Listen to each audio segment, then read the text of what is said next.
Hola a todos, bienvenidos a otra edición de Pesquisas Mormones, les habla Manuel. Hoy les traigo un episodio que quise hacer el mes pasado, porque el mes pasado, noviembre del 2017, fue el segundo aniversario de la política de la iglesia con respecto a los hijos de los homosexuales. Y cuando yo reporté esto allá en el 2015, cuando sucedió, y a principios del 2016, cuando la iglesia empezó a sentir la repercusión de esta política, había mucha duda, muchas preguntas de qué estaba pasando, mucha incertidumbre. Hoy, 2 años después, tenemos mucha información más sobre lo que pasó, información que viene de primera mano. Y esta es una recopilación de varios recursos que encontré yo, en los que personas que estuvieron involucradas o que estuvieron cerca de todo esto han dicho. Y como digo, en noviembre fueron 2 años desde que la política de noviembre de la Iglesia Sud fue filtrada. Eso sucedió el 5 de noviembre del 2015, y tal vez recuerden que la nueva política incluía etiquetar a las personas que vivían en matrimonios gay o relaciones homosexuales como apóstatas, que necesitaban disciplina de la Iglesia y, de ser necesario, excomunión de la Iglesia Sud. Y también de etiquetar a sus hijos, a los hijos de un padre que vive en una relación gay, como alguien que no podía recibir una bendición en la iglesia, un nombre en la iglesia, bautismo en la iglesia, u ordenación del sacerdocio en la iglesia. Hasta el momento en que ese niño cumpliera los 18 años, se mudara de la casa y denunciara el matrimonio del padre de su padre, ¿no? Del mismo sexo, relación del mismo sexo de su padre, como algo abominable y que ellos estaban totalmente en contra. Pero antes de comenzar necesitamos aclarar que esto no es algo nuevo. Es algo contra lo que la iglesia ha estado luchando durante décadas. En 1984, Dallin Oaks, quien en ese entonces era un miembro menor de los 12, ahora el segundo en línea para la presidencia de la iglesia, escribió un memorando que presagiaba lo que la iglesia eventualmente tendría que enfrentar a medida que los derechos LGBT iban avanzando. Y él realmente presentó casi un manual de instrucciones sobre lo que la iglesia podría considerar hacer, revisando varios tipos de derechos, pero luego específicamente enfocándose en el tema del matrimonio entre personas del mismo sexo. Esto entonces ha estado en su radar desde hace más de 3 décadas.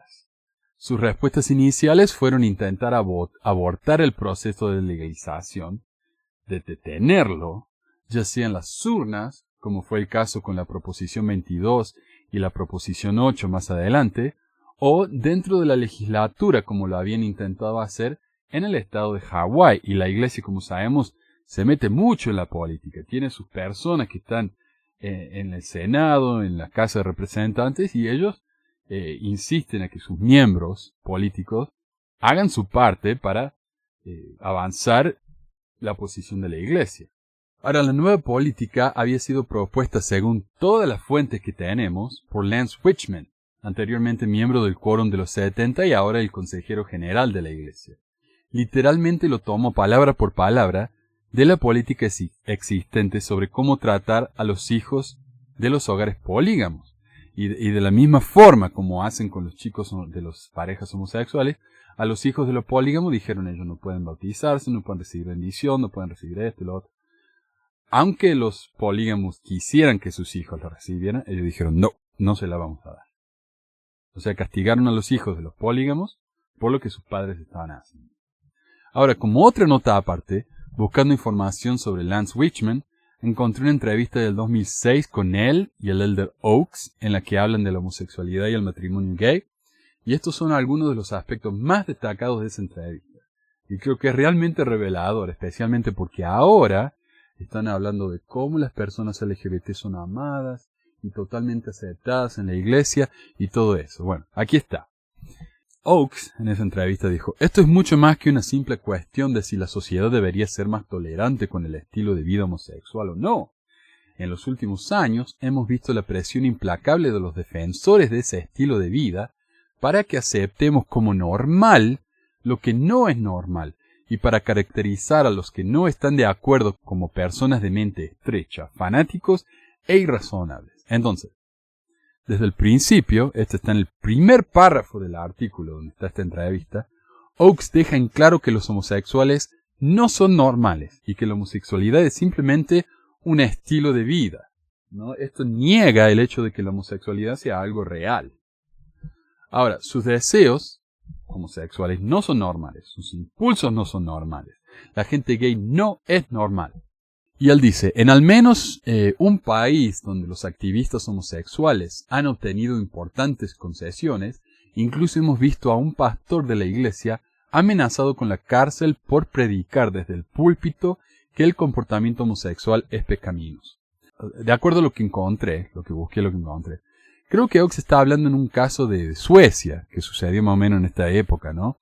Donde un pastor fue encarcelado por enseñar que la homosexualidad es un pecado, después de que el país había prohibido ese tipo de cosas, diciendo que era un discurso de odio y criminal. Esto, en mi opinión, por supuesto, es una afrenta a la libertad de expresión, y no debería permitirse. Para mí, lo que dijo ese hombre es un asco, es horrible, causa muertes, causa enfermedades mentales en la gente, cuando ven que su vida es considerada una abominación. Pero yo creo que cada uno tiene el derecho de expresarse como quiera, y ese hombre tenía ese derecho como cualquier otro, ¿no? Pero lo que Oakes está haciendo aquí es una falacia llamada pendiente resbaladiza. Es decir, si uno permite que una pequeña concesión se le dé a un cierto grupo, eso crecerá como una bola de nieve hasta que se vuelva tan grande que va a cubrir todos los aspectos de la vida normal. Hasta el punto de que a uno no se le permite predicar en su iglesia. Esto, por supuesto, en un país como Estados Unidos, donde la libertad de expresión es más sagrada o tan sagrada para la gente como la religión misma, nunca va a suceder. Y el hecho de que el matrimonio gay ha sido legal aquí durante más de 2 años y nada de eso ni siquiera se insinuó, demuestra que los argumentos de Oakes eran pavadas y simples tácticas de miedo. Y dice él, si los sentimientos homosexuales son controlables, tal vez hay una inclinación o susceptibilidad a tales sentimientos. Eso es una realidad para algunos y no una realidad para otros. Pero de tales susceptibilidades surgen sentimientos y los sentimientos son controlables. Si cedemos a los sentimientos, ellos hacen que el poder de la tentación aumente. Si cedemos a la tentación, hemos cometido un comportamiento pecaminoso. Ese patrón es el mismo para una persona que codicia la propiedad de otra persona y tiene una fuerte tentación de robar. Es lo mismo para una persona que desarrolla el gusto por el alcohol. Es lo mismo para una persona que nace con un fusible corto, como diríamos, de una susceptibilidad a la ira.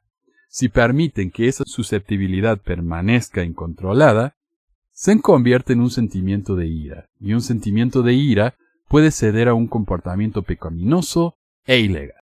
Ciertos puntos que está haciendo Oakes aquí son absolutamente verdaderos. Si uno tiene un mal carácter, tiene que aprender a controlarlos. Si uno tiene un problema con el alcohol, tiene que aprender a controlarlo. Pero aquí lo que él hace es decir que uno puede controlar su homosexualidad y la compara con el robo, el alcoholismo o la ira. La actitud de ignorancia y la sordera mental de Oakes es espantosa. Y nuevamente, al final de la cita, apela a las tácticas de miedo, ¿no? Una de sus favoritas, y él usa tanto. Luego dice, no aceptamos el hecho de que las condiciones que impiden que las personas logren su destino eterno hayan nacido en ellas sin ninguna capacidad de control. Eso es contrario al plan de salvación y es contrario a la justicia y misericordia de Dios. Es contrario a toda la enseñanza del Evangelio de Jesucristo que expresa la verdad de que por medio del poder y la misericordia de Jesucristo tendremos la fuerza para hacer todas las cosas. De nuevo, Oakes demuestra que no comprende en absoluto los fuertes efectos de la genética. Si él viviera, por ejemplo, en una sociedad muy extraña donde la homosexualidad fuera obligatoria, ¿podría realmente decirme él que sería capaz de apagar su heterosexualidad y sentirse atraído por los hombres, si es que así lo quisiera? Eso simplemente no es posible. Y ya que habla de que todo el mundo es capaz de controlar su comportamiento, ¿qué pasa con la gente con síndrome de Tourette, por ejemplo? Quienes no pueden controlar sus tics nerviosos y obtrusivos. ¿Qué pasa con las personas con TOC que pueden tener ataques de pánico, es decir, reacciones físicas ante estímulos mentales? Oakes habla desde una posición de privilegio. Él es un hombre blanco, heterosexual, de los Estados Unidos, proviene de una familia de mormones pioneros y parece tener una situación mental bastante saludable. No ha sufrido nada de lo que la gente a la que le está predicando tiene que pasar, por lo que no tiene idea de lo difícil y miserable que puede ser vivir solo, para siempre, como sugiere en la misma entrevista, sin poder siquiera soñar con tener un compañero. Sus palabras no solo son ignorantes, son crueles en su insensibilidad. También compara la homosexualidad con las enfermedades mentales, cuando dice en la misma entrevista: por o a través del poder y la misericordia de Jesucristo, tendremos la fuerza para hacer todas las cosas. Eso incluye resistir la tentación, eso incluye lidiar con las cosas con las que nacemos, incluyendo las desfiguraciones o las discapacidades mentales o físicas. Ninguna de esas cosas se interpone en el camino de alcanzar nuestros destinos eternos. Y hablando de esa técnica de miedo que tanto le gusta a Oakes, él la usa para amenazar a las personas homosexuales con el peor de las consecuencias posibles, la miseria eterna. No hay plenitud de alegría en la próxima vida sin una unidad familiar, incluyendo un esposo, una esposa y su progenie. Además, los hombres existen para que tengan gozo. En la perspectiva eterna, la actividad del mismo género solo traerá tristeza y dolor y la pérdida de oportunidades eternas. En primer lugar, esta amenaza es asquerosa. El nivel de chantaje mental que está usando aquí es casi criminal. Este hombre tiene sangre en sus manos. En segundo lugar, habla de crear posteridad en la próxima vida como algo que solo un hombre y una mujer pueden hacer. En otras palabras, los dioses tienen bebés de la manera natural, es decir, haciendo la cochinada. ¿Qué impediría que un ser perfecto, como un dios, creara progenie de una manera más trascendental? ¿Es este hombre realmente tan obtuso que no puede imaginarse ninguna otra manera en la que los dioses varones puedan tener hijos más que tener sexo con una diosa mujer y viceversa? Y por último, no hay doctrina en la iglesia mormona, al menos no proveniente de José Smith, de que los géneros sean eternos.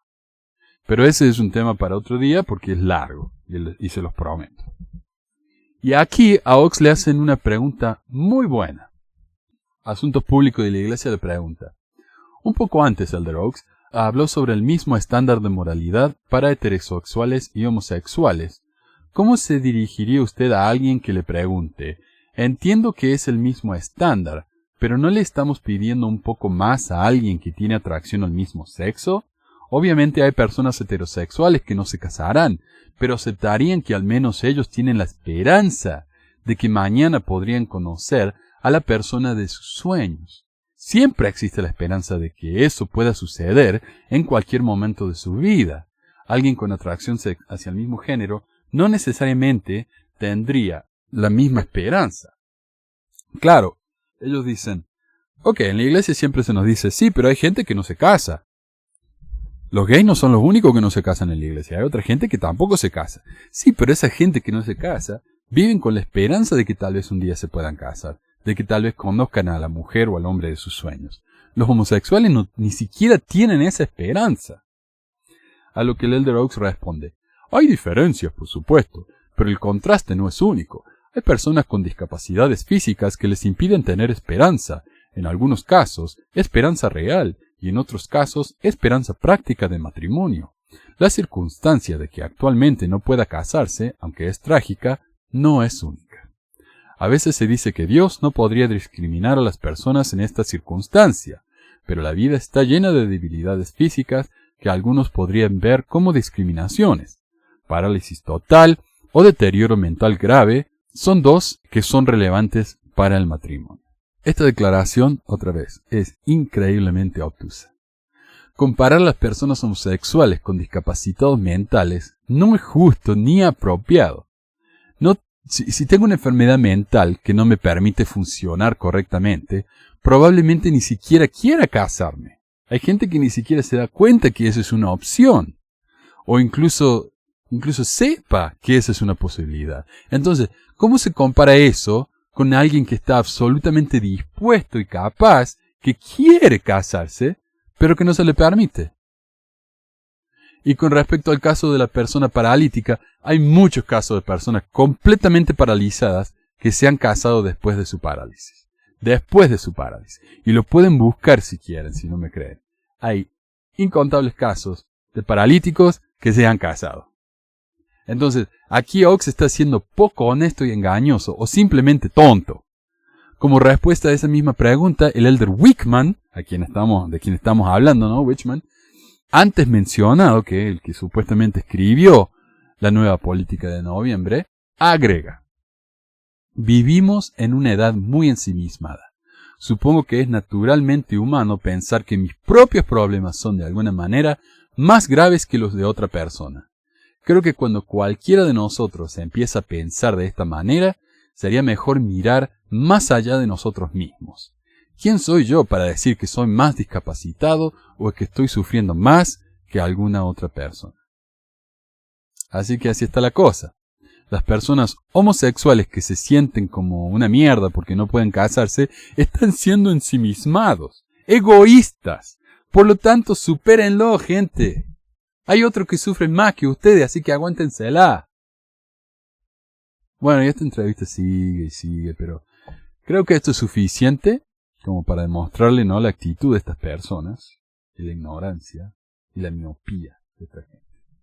Pero volviendo a la política. Wickman la planteó como un temprano, digamos, un primer borrador, algo que podría considerarse como una posibilidad.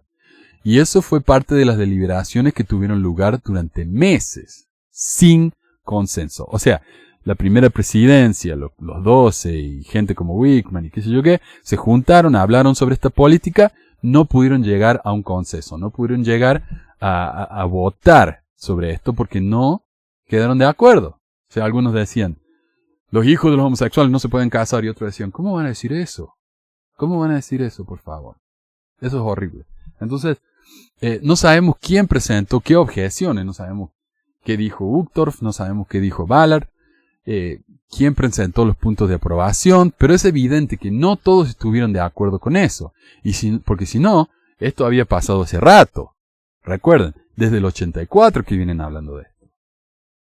Ahora, descubrieron que había que había posibles problemas, ya sea desde una perspectiva legal o simplemente desde una situación básica de asuntos públicos, o incluso solo por las consideraciones que siempre tienen presentes en sus mentes en términos de considerarse a sí mismos defensores del amor de Cristo y custodios de su doctrina. Yo me imagino que alguien como Uchtdorf, que es una persona normal y con un corazón, se nota, no estaría de acuerdo con algo así. Él decía, pero nosotros somos apóstoles de Dios. ¿Cómo vamos a dejar afuera a los niños por lo que están haciendo sus padres? Nosotros somos apóstoles, tenemos que dar el ejemplo, no ser tan crueles. Imagino yo. Además, el trasfondo de toda esta discusión es uno de los artículos de fe mormones que dice, creemos en obedecer, honrar y sostener la ley. Mientras la ley de la tierra prohibiera el matrimonio entre personas del mismo sexo, la Iglesia estaba bien. Pero cuando el Tribunal Supremo tomó su decisión en Obergefell, creo que se llama, versus Hodges, el panorama cambió por completo. Ahora se convirtió en un problema interno. Si obedecemos, honramos y cumplimos todas las leyes, ¿qué hacemos con respecto a esta nueva ley? Y eso estuvo muy en el primer plano de la discusión. ¿Me entienden? Es fácil obedecer la ley cuando nos conviene y cuando está a nuestro favor. Pero ahora que la ley aprueba el matrimonio gay, ¿qué hacemos? ¿No? ¡Qué problemón! La idea de consenso ha estado presente en el quórum de los 12 desde el comienzo de la Iglesia, quienes siempre han operado sobre la base de tener debates internos animados, a veces incluso polémicos, ¿no? Son famosas las discusiones y los debates públicos que tuvieron Brigham Young y Pratt, ¿no? Pero cuando se llega a la decisión, todos forman fila obedientemente y hay un consenso, un consentimiento unánime de lo que todos decidan hacer. La información que obtuve por medio de gente que sabe, es que nunca se llegó al punto en el que hubo una propuesta formal para ser aprobada o rechazada por un voto dentro del quórum, sino que todavía se encontraba en una etapa de debate bastante informal y aún no se había trasladado a esa etapa de la propuesta. O sea, se estaban hablando, estaban discutiendo la ley, pero nunca se llegó a una etapa en la que se escribió algo, en la que los miembros de la primera presidencia del quórum de los 12 pudieran votar sí o no. No había algo así. La política tal como la conocemos ahora simplemente no existía. Ahora, es muy importante recordar en esta etapa que esta no es una política que fue anunciada. Esta no es una política que fue publicada.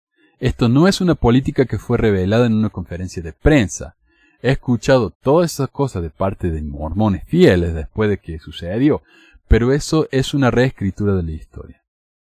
Esta es una política que se insertó de manera secreta en el manual secreto del liderazgo de la Iglesia. Parece que esta política se insertó electrónicamente en el manual de liderazgo el 3 de noviembre y luego, 2 días después, se filtró al público. Y en esto tiene mucho que ver nuestro amigo Ryan McKnight. Fue una de las primeras filtraciones bien impactantes que hicieron, ¿no? Que impactaron bastante a la Iglesia. Y yo creo que en este punto es importante aclarar la diferencia entre una política y una revelación. Una revelación es la palabra directa de Dios a sus profetas. Las revelaciones de José Smith comenzaron con "Así dijo el Señor". Una política, por el otro lado, es un asunto administrativo, ¿no? Algo puesto allí para satisfacer los asuntos temporales de la Iglesia. Las políticas pueden cambiar. Las revelaciones son supuestamente eternas. Ejemplo de una política. Los chicos van a ir a la misión a los 19. Ahora los chicos van a ir a una misión a los 18. Eso es una política y puede cambiar fácilmente. Ahora, es por eso que la Iglesia, cuando habla del tema de los negros y el sacerdocio, por ejemplo, rápidamente dice que esas cosas son políticas, no revelaciones. Dijeron, no, nunca hubo una revelación de Dios que dijera o ningún profeta dijo que esto era una revelación, que los negros no podían tener sacerdocio. Esto era simplemente una política, por eso cambió. Lo que se olvidan es que varios profetas y cartas de la primera presidencia dijeron, esta es una doctrina de la Iglesia. Pero a ellos no les gusta pensar en eso, lo ignoran y dicen, no, es simplemente una política. Ahora, el texto de la política tal como estaba incluido en el manual 1 decía, un presidente de misión o un presidente de estaca puede solicitar la aprobación de la oficina de la primera presidencia para bautizar y confirmar, ordenar o recomendar el servicio misional para un hijo de un padre que haya vivido o esté viviendo en una relación del mismo género cuando esté satisfecho por entrevistas personales que se cumplen los 2 requisitos siguientes. 1. El niño acepta y se compromete a vivir las enseñanzas y las doctrinas de la Iglesia y reniega específicamente la práctica de la cohabitación y el matrimonio entre personas del mismo sexo. 2. El niño es mayor de edad y no vive con un padre que haya vivido o que actualmente viva en una relación de cohabitación del mismo sexo o matrimonio. Además de los problemas obvios con esta política, el hecho de que la Iglesia decidió negarles las ordenanzas básicas a los niños, había una preocupación técnica con la forma en que se implementó la política. Primero, al menos uno de los apóstoles, Uchtdorf, no estaba ahí cuando se pasó la política, porque estaba de viaje, por lo que no pudo participar. Esto contradice lo que Nelson dijo más tarde sobre cómo surgió la política, pero ya vamos a hablar de eso, ¿no? En un minuto. Además, la propia Iglesia ha reconocido que el presidente Monson está sufriendo los efectos de la edad avanzada, aunque no explican qué significa eso, ¿no? Parte de esta discusión se ve obstaculizada por la falta de cualquier comentario directo por parte del presidente Monson al público, ¿no? Quien ha guardado un silencio total sobre el tema desde que surgió este hecho hace 2 años. Por lo tanto, estamos intentando conectar puntos y ni siquiera estamos seguros de que tengamos todos esos puntos todavía. Si el presidente Monson no está completamente consciente, si sufre de demencia, ¿quién realmente elaboró esta política? Algunos dicen que fue Nelson, quien en un discurso devocional en Hawái más tarde creó su propia narrativa de cómo se dio todo esto, incluyendo una semivisión de ángeles y todo. Pero el presidente Monson está, de hecho, tan fuera de sí, que en una charla en Alemania alrededor del tiempo en que se votó por esta política, contó la misma historia 2 veces en el mismo discurso. Cuando iba a contar la misma historia nuevamente, el Uchtdorf se le acercó y le susurró que, dijo, presidente, usted ya contó 2 veces esa historia. A lo que el presidente Monson lo miró, sonrió y dijo, sí, ya sé. Y procedió a contar la historia por 3ª vez. O sea, este no es un hombre que tiene una conciencia de lo que le está pasando, de lo que está pasando a su alrededor. Pareciera que alguien en esta condición cognitiva podría no ser capaz de crear algo así por su propia cuenta. En cualquier caso, ¿cómo se puede confiar en un proceso que tiene tantas limitaciones basadas en la carne? La realidad es que el origen de esta política fue un intento fallido de colarla en el manual, no una declaración de una revelación de Dios. En un periodo de 24 horas del tiempo en que la política fue filtrada el 5 de noviembre, la Iglesia reconoció y confirmó que esta historia era real, porque la gente decía, no, esto no puede ser real, esto tiene que ser falso, la Iglesia no puede estar haciendo esto. Pero la Iglesia dijo, no, sí, nosotros estamos haciendo. De hecho, todo el proceso fue tan rápido que no pudieron conseguir el protocolo habitual. No pudieron seguir el protocolo habitual.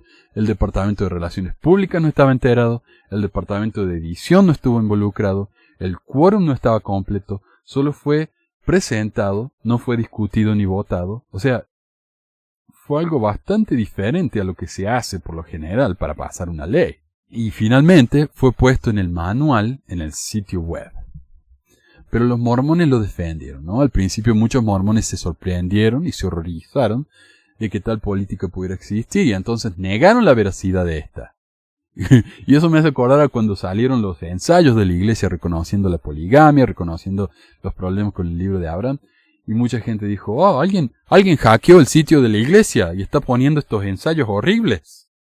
Incluso algunos no mormones y ex mormones de mi grupo allá en pesquisa dijeron que esto no podía ser real, que la Iglesia no lo había reconocido, por lo que podría ser solo un rumor.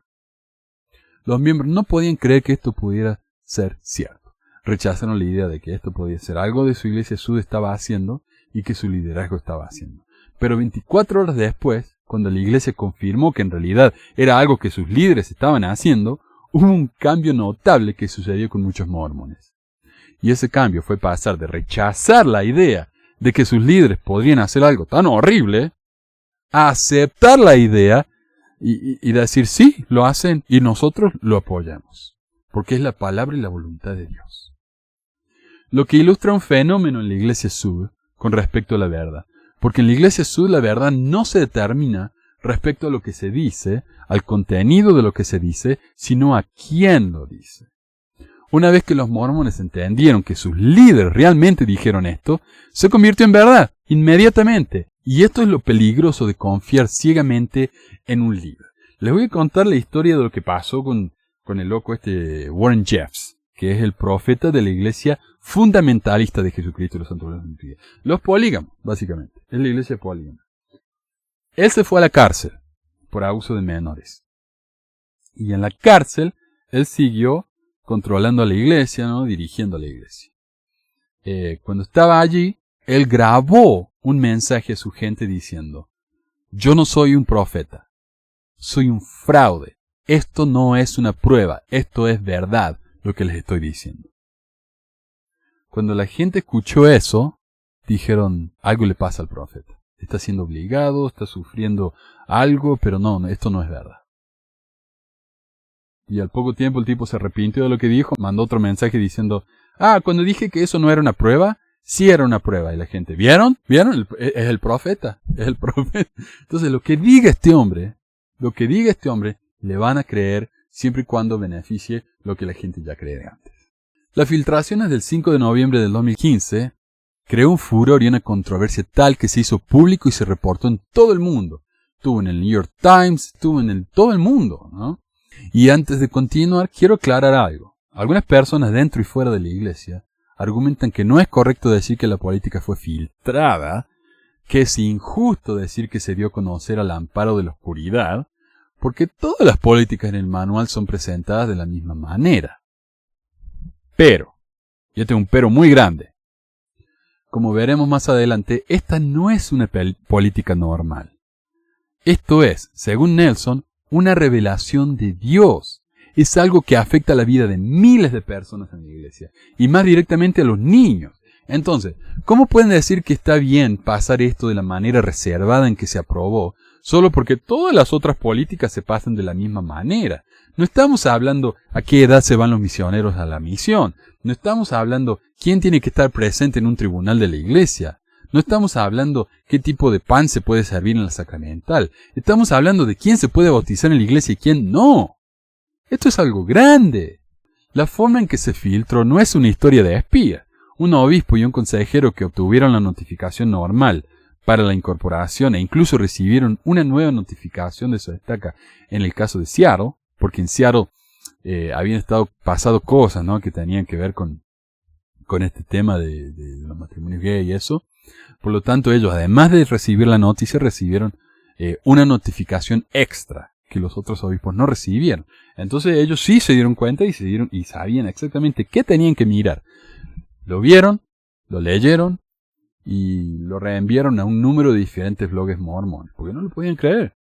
Algunos de estos bloggers igualmente no podían creerlo, lo ignoraron, mientras que otros lo leyeron y dijeron, la miércoles, esto es una locura, y lo publican. Y luego desde allí se desata la tormenta de fuego. Así fue como se dio la filtración. O sea, no había gente bajando del techo, ¿no? Por en medio de todos los láser, no. Esto fue algo bastante simple.